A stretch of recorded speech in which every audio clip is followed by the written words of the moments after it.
Lantas ada apa di balik isu pemakzulan yang kini sedang bergulir? Sudah hadir bersama kami di Studio BTV Direktur Eksekutif Populi Center Afri Madona. Selamat malam Pak Afri, Selamat apa malam. kabar?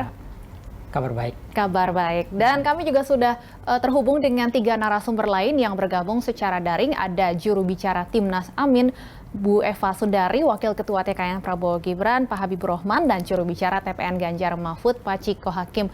Sebelumnya kami juga sudah berupaya menghubungi mantan Ketua Mahkamah Konstitusi, Prof. Jimli Asyidik, namun belum dapat bergabung. Saya sapa terlebih dahulu narasumber yang hadir secara daring. Selamat malam, Bu Eva, Pak Habib, Pak Ciko.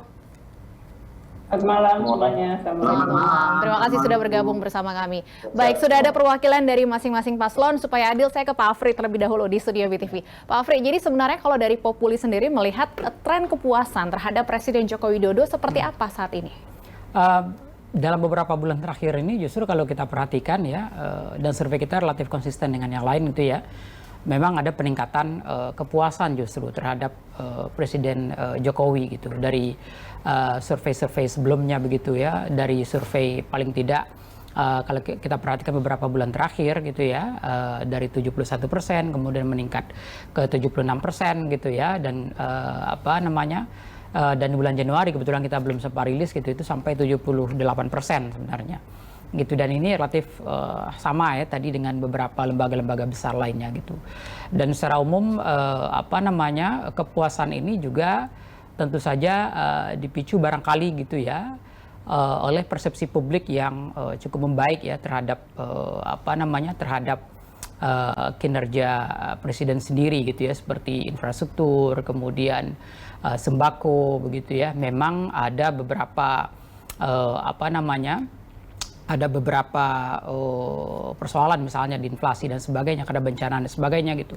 Tapi barangkali gitu ya, cepat tanggapnya pemerintah juga dinilai sebagai sesuatu yang sangat positif bagi publik. Karena itu kemudian publik secara umum menilai kinerja pemerintah membaik memang dari waktu ke waktu. Jika kemudian tren kepuasan terhadap kinerja Presiden ini meningkat, apakah artinya adanya isu atau bergulirnya pemakzulan ini adalah akal-akalan kelompok tertentu saja? Misalnya Pak Afri, Anda melihatnya seperti apa? Iya, secara umum memang isu-isu seperti ini gitu ya, dan juga mungkin tentang dinasti politik juga dulu ya, itu lebih ke isu yang barangkali mungkin isu elit dan kegundahan kelas menengah barangkali gitu ya, terhadap situasi politik dan sebagainya. Tapi bagi masyarakat awam sendiri gitu ya, dan masyarakat sebagian besar masyarakat kita kan masyarakat dengan income yang rendah begitu dan sebagainya gitu ya, mereka tidak terlalu fokus pada isu-isu yang barangkali mungkin bagi mereka cukup jauh dari kehidupan mereka begitu ya. Bagi mereka isu-isu seperti stabilitas harga pangan gitu ya, kemudian bansos dan sebagainya gitu ya, yang dekat dengan kehidupan keseharian mereka, itu jauh lebih penting bagi mereka, dan selama ini pemerintah bisa deliver itu dengan baik. Itu yang terrecord di dalam survei kita gitu.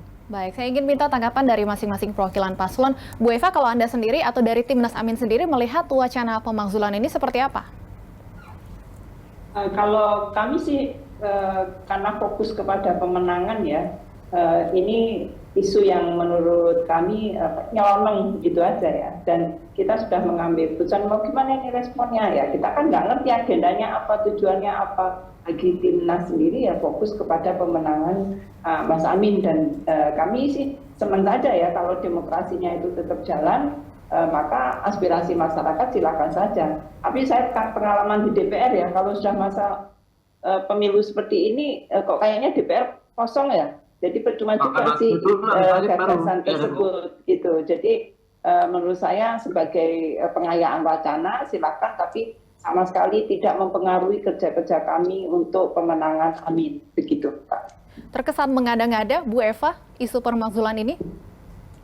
Saya menghormati siapa yang menggulirkan gagasan ini karena saya tidak mendalami ya, kami tidak mendalami behind the scene-nya apa sebetulnya. Tapi kalau kami duga kan keinginan mereka itu supaya presiden tidak cawe-cawe ya sebetulnya ya, dan netral itu sih sebetulnya, karena banyak keluhan bagaimana behavior ataupun Pak Presiden itu tampak menunjukkan ketidaknetralan yang sangat nyata. Jadi mungkin saking jengkelnya sehingga sampai kepada call tinggi ya pemakzulan, tapi aspirasi banyak orang memang aduh presiden harusnya netral ya supaya battlefield of pemilu ini menjadi fair and free, dan terutama kan kontestasi integritas dan moralitas itu tidak ternodai oleh perilaku-perilaku yang tidak etikal ya. Dan ini memang sangat menjadi kegundahan kita bersama ya, bagaimana presiden mengambil posisi, take side dan have preferensi dan bahkan tampak sangat dominan dukungannya kepada salah satu paslon, dan itu ditumpangkan kepada program-program pemerintah ya, baik pembagian bansos, kemudian juga beberapa acara resmi yang tampaknya ada tendensi untuk favor to paslon tertentu. Bu Eva, salah satu rekan Anda di Partai Nasdem mengatakan isu ini bisa menguntungkan salah satu paslon. Paslon siapa yang dimaksud? Aku nggak ngerti, silakan tanya siapa yang bicara, aku juga nggak ngerti. Menurutku nggak ada efektifnya. Amin artinya ya, Bu Eva? Iya, nggak ada efektifnya karena tidak menjadi agenda kita, dan itu ya nggak mungkin gitu loh. Saya kan sudah 3 periode ya di DPR ya sama Mas Habib. Kalau gini ini kosong DPR, mau diajak mengambil keputusan yang strategis juga sudah pusing karena semua mikir kursinya masing-masing dan juga pilpres. Jadi sebagai pengayaan wacana oke, bahwa ada kelompok yang tidak semuanya happy dengan kinerja karena mungkin tidak ditanya ya kepuasan itu di bidang demokrasi misalkan. Jadi itu mungkin sehingga ekspresinya menjadi menggulirkan ide gagasan untuk pemakzulan. Baik, Pak Habib, kalau dari 01 mengatakan bukan agenda kami, jadi agenda siapa sebenarnya? Kalau di cuitan dari Prof. Jimli mengatakan ini adalah upaya atau wacana yang digulirkan oleh pendukung paslon yang takut kalah. Dari TKN melihatnya seperti apa? Ya, masuk akal yang disampaikan oleh Prof. Jimli ya, karena memang ada fenomena, ada bagian dari kekuasaan yang dahulu berkuasa secara curang, ya, sekarang takut kehilangan kekuasaannya. Nah, orang-orang seperti ini ya yang takut kehilangan kekuasaan membangun opini dengan prejudice seperti apa yang dahulu mungkin mereka lakukan, merebut kekuasaan dengan curang. Nah, itu yang coba dibangun-bangun. Tapi kan nggak bisa kalau mengacu pada statementnya Mas Bambang Pacul, Pak Jokowi itu kan dipercaya oleh publik, ya, dan sangat dipercaya. Jadi kalau ngomong isi pemakzulan menyerang Pak Jokowi, ya, justru akan kontraproduktif. Isu ini tentu akan berhadapan-hadapan dengan emosi rakyat. Ya, rakyat pasti marah dengan orang-orang ya yang secara langsung atau tidak langsung mengusung isu ini. Nah, kami sampaikan saja ya untuk bersikap gentleman. Ya, kalau mau bertaruh ya lewat pemilu. Nggak suka Pak Jokowi ya lewat pemilu. Nah, itu kan seperti dan disampaikan oleh Mbakku ya. Ya lewat pemilu saja, disiapkan masing-masing ikut pemilu. Jadi jangan hembuskan isu-isu yang justru akan membuat rakyat marah. Ini kan pasti akan membuat rakyat marah, Pak. Isu-isu seperti ini, rakyat marah, tapi pasti makin sayang dengan Pak Jokowi. Nah, bagi kami, sudahlah, kita jangan bikin kegaduhan-kegaduhan, ya. Kita harus pastikan dan selamatkan pemilu ini bisa berjalan dengan damai, karena itu yang akan kita yang sangat kita butuhkan. Soal netralitas presiden, kan jangan salah paham juga, ya. Kata netral dalam undang-undang pemilu itu hanya di pasal 411. Ya, itu mengatur kepada pemantau pemilu. Tapi kalau presiden bahasanya bukan netral. Presiden itu tidak boleh menggunakan kebijakannya untuk menguntungkan atau merugikan salah satu paslon. Itu pasal 547 di undang-undang pemilu. Nah, sehingga presiden juga tetap punya hak politik, tetap bisa mendukung salah satu calon. Bahkan konstitusi kita mengatur presiden bisa maju kembali sebagai calon incumbent. Nah, kayak di Amerika saja, praktik di Amerika, ya, presiden-presiden yang berkuasa saat itu mendukung dan berkampanye terhadap calon presiden di periode berikutnya. Itu hal yang biasa sepanjang tidak ada yang namanya abuse of power. Nah, sekarang ini kan narasi itu yang dibangun secara sesat, bahwa Presiden Jokowi harus netral, nggak boleh ngomong politik, nggak boleh dan lain sebagainya, tanpa pembuktian adanya fakta presiden menggunakan kekuasaannya untuk membuat kebijakan yang merugikan atau menguntungkan salah satu calon. Itu kan nggak pernah ada. Yang ada cuma gara-gara ngomong satu kalimat dua kalimat diserang dengan isu yang seperti ini, dan ini kan nyambung. Apa yang disampaikan pengusung isu pemakzulan ini nyambung dengan jubir-jubir salah satu paslon yang saya sebutkan tadi. Memang nggak semua, tapi memang ada anasir-anasir, ada elemen-elemen orang yang pernah berkuasa secara curang lalu ingin mempertahankan kekuasaan tersebut karena berasumsi orang yang saat ini dekat dengan kekuasaan melakukan hal yang serupa dengan yang dahulu mereka praktikkan gitu loh. Baik, saya lihat Mas Ciko dari tadi sudah senyum-senyum nih. Mungkin karena sesama dari PDIP, ada tanggapan dari internal PDIP sendiri melihat kader terbaiknya ini meminjam istilah yang pernah digunakan Bu Mega. Bagaimana kemudian melihat saat ini ada usul memakzulkan kader terbaik PDIP? Saya tanggapi Habib dulu tadi soal siapa yang pernah berkuasa secara curang. Kita bisa sebut either Pak Jokowi atau Pak SBY, kan itu aja. Jadi hati-hati kalau kita menggunakan diksi, karena kan yang berkuasa yang menang pemilu, yang menang pilpres, hati-hati hak saya. Anda sampaikan saja pernyataan Anda, jangan Silakan. Baik, Pak Habib, nanti saya berikan waktu untuk menanggapi. Silakan. Hati-hati, Anda yang hati-hati. Gitu. Hati-hati. Anda hati-hati bicara ya. Hati-hati Anda bicara. Apa urusannya? Apa urusannya? Apa? Anda itu justru jangan cengang-cengang. Kita bicara, saya punya bicara, Anda punya bicara. Silakan bicara saja. Baik, kita tidak bisa mendengar dengan jelas pendapat dari masing-masing pihak. Saya berikan waktu, saya berikan kesempatan untuk masing-masing. Ya, kita tidak bisa mendengar dengan jelas pendapat dari masing-masing pihak. Kami berikan kesempatan satu persatu. Silakan Mas Ciko terlebih dahulu, tadi sedang berbicara. Jangan ini giliran Mas Ciko sekarang. Siapa yang nuduh? Giliran lagi. Sebut aja, sebut partainya, sebut namanya. Apa? Ya urusan saya mau sebut nggak sebut. Sebut dong. Ya kalau nggak merasa jangan tersinggung. Enggak, jadi kan enggak lah, udah jelas lah tujuannya siapa. Ini kan kita ada semua bertiga di sini. Anda kan nggak merasa, jangan tersinggung gitu Yang loh. berkuasa siapa? Yang berkuasa 2 kali. Ayo tertib dong, ayo Pak satu-satu Jokowi 2 kali. ngomongnya. Janganlah, Ya. udahlah, kita bicara baik-baik aja. Jadi gini, intinya itu tadi yang disampaikan Pak Habib itu kan, intinya siapa yang berkuasa 2 kali. Satu. Yang kedua, Ibu Mega berkali-kali mengatakan bahwa akan menjaga pemerintahan ini sampai selesai masa periodenya. Itu nggak pernah ada bantahan, nggak pernah ada kata-kata yang berubah dari Bu Megawati, dari PDI Perjuangan. Ini harus diingat. Nah, yang ketiga adalah yang harusnya diundang ke sini kan yang mengajukan itu. Ya kan, siapa yang mengajukan? Apakah terafiliasi dengan salah satu paslon? Kita kan pertanyaan itu. Ngapain kita diundang begini gitu? Itu apa-apa, udah tuduh siapa, artinya ada salah satu partai politik. Saya ngomong ada anasir, bukan nuduh Anda. Ya sebut aja nama, Bos. Jadi kita Loh, urusan Anda maksa-maksa saya sebut nama. urusan Anda bicara saja, nggak boleh paksa-paksa orang. nggak paksa, tapi kan ini supaya jelas semua. Gitu.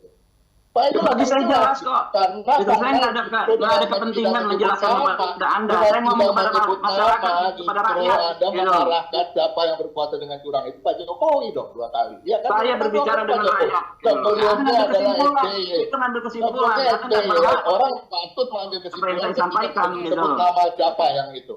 Itu Mas nggak Ciko, bisa begitu. baik, Nah, Mas Ciko, intinya kalau gitu. tidak merasa diuntungkan, Apa? Paslon 03 merasa dirugikan tidak bahwa kemudian kelompok yang mengajukan usulan ini datang ke Menko Polhukam yang kita ketahui atau berkonsultasi kepada Menko Polhukam yang kita ketahui adalah cawapres nomor urut 03? Nggak masalah datang ke siapa aja, namanya juga aspirasi masyarakat. Mereka mau datang ke Pak Jokowi sendiri, mau datang ke Hadid juga nggak masalah. Iya kan, datang ke saya juga nggak masalah. Intinya kan yang mestinya ditanyakan mereka tidak terafiliasi sama siapa. Justru apa yang disampaikan oleh Pak Jimli itu kan tendensius gitu, mengarah kenapa harus ada paslon yang salah ya, yang mau kalah, yang merasa takut dan lain-lain itu yang mengajukan itu nggak ada. Itu tokoh masyarakat biasa, kegelisahan itu biasa. Saya setuju dengan apa yang disampaikan Bu Eva tadi, ya kan, ada kecenderungan keberpihakan, tapi yang kita nggak tahu apa isi pembicaraan mereka, alasan-alasan mereka terhadap pemakzulan, kita nggak benar-benar tahu karena kita tidak di sana dan kita tidak menjadi bagian dari itu.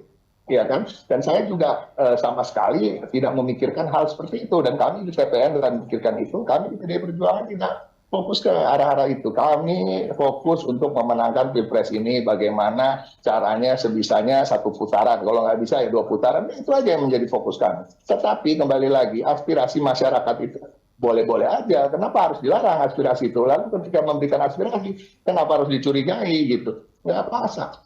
Tidak setiap orang dari sekian tadi dikatakan approval rating presiden 70 sekian persen. Artinya kan dari 20 sekian persen itu berapa puluh juta juga masyarakat yang artinya nggak approve atas keberhasilan Pak Jokowi. Jadi apa masalahnya? Itu kan diwakili oleh berbagai tokoh. Jadi saya rasa ini tendensius kalau diarahkan bahwa ada yang takut kalah dan lain-lain. Kan tidak ada mengatasnamakan partai, tidak ada terafiliasi dengan partai manapun atau paslon manapun.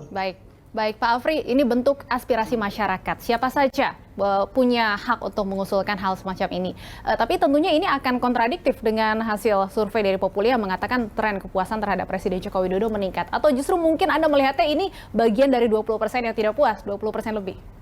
Iya, bisa jadi seperti itu gitu ya. Karena di mana-mana kalau kita studi tentang interest group gitu ya, interest group kelompok yang lebih minoritas itu justru paling mudah untuk mengkonsolidate gerakan mereka dan kemudian menyuarakan kepentingan mereka gitu dibandingkan dengan kelompok yang mayoritas, kan kira-kira seperti itu gitu. Sehingga bisa jadi gitu ya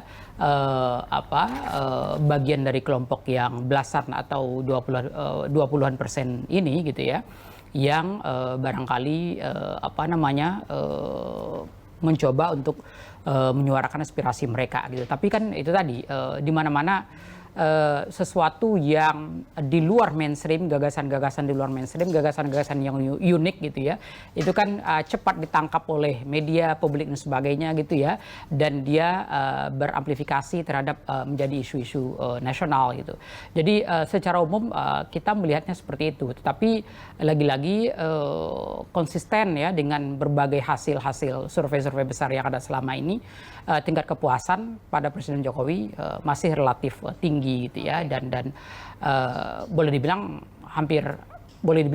bisa dipastikan bahwa itu tidak mungkin muncul dari mereka yang 78 atau sampai 80% ini. Baik. Gitu.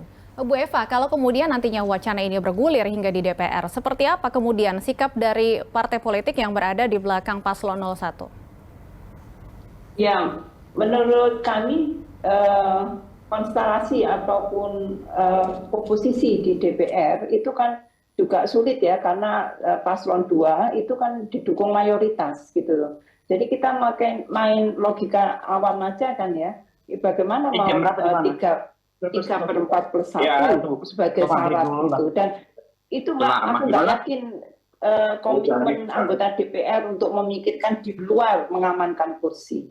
Jadi ini ide untuk memperkaya wacana kita tentang demokrasi. Ini ada suara lain ya dari suara yang ada di mainstream, dan menurutku ini menyehatkan demokrasi kan. Kenapa mesti judge bahwa ini aneh dan seterusnya? Ya orang boleh saja kan melakukan ekspresi yang tidak ada di mainstream, dan ini membuat demokrasi kita sehat gitu loh. Nah, perkara secara teknis mau ditindaklanjuti itu ya harus mengikuti cara-cara konstitusional. Kalau mau lewat DPR ya masukin aspirasi itu melalui jalur-jalur yang ada. Tapi itu tadi saya skeptis karena setiap anggota DPR sekarang sibuk di dapilnya masing-masing ya, termasuk Mas Habib dan kami juga gitu, nggak mikir di sana, tinggal 30 hari lagi. Jadi itu menurutku pelemparan isu untuk orang berpikir di luar mainstream, dan bahwa kepuasan itu tidak hanya diukur dari infrastruktur, bansos tadi ya, tapi juga ada hal-hal yang lain, misalkan konsolidasi demokrasi yang nggak ketangkep gitu. Dan ini sehat bagi demokrasi kita gitu. Pak Habib, sehat kok bagi demokrasi, aspirasi yang berbeda. Tanggapan Anda? Ya, sehat. Secara prosedural terlihat sehat. Yang nggak sehat itu kan bahwa opini ini dibangun ya kan untuk menyesatkan publik bahwa pemerintahan ini nanti dikatakan ingin digiring layak untuk dimakzulkan hanya karena persoalan prosedural ya, maka tidak jadi dimakzulkan. Nah ini kan nggak pas. Padahal kalau kita berpolitik ya, kita tidak menyukai dengan satu rezim misalnya, caranya gampang, tinggal kita salurkan hak politik kita ke kotak suara. Namanya revolusi lewat kotak suara. Nah kalau misalnya kemarin ya kan ada 100 orang, kelompok 100 dengan isu pemakzulan audiensi dengan cawapres, ya bukan hanya Menko Polhukam, cawapres dari salah satu paslon. Apakah salah kalau orang bisa menduga-duga, akhirnya menduga-duga ini ada apa relevansinya, gitu? Kok jauh banget? Kalau dia audiensi ke DPR masih masuk akal, gitu. Tapi kalau ke Menko Polhukam apa hubungannya?